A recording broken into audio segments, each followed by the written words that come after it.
So yun boss, bali sobrang ano ulit, nag-drop na yung nilagay ko dito na muli kahapon. Ayan, mga fry na siya.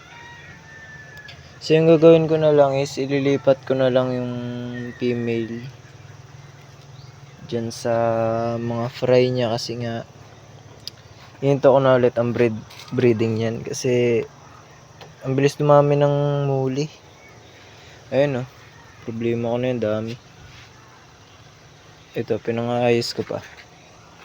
Nagawa nga pala ako, nalagyan ko na ganito. Para pagka magbubukas ako ng tubig, hindi na siya kailangang basta yun, ganun. Ito na lang, drain. Tapos ito, nilagyan ko din ng mga aeration, hanggang doon. Yan. So, yun lang. Ililipat ko na lang to siya para makapokus sa paglaking mga fry niya. Hindi naman siya nangangain ng fry. So, yun lang boss. Paldo.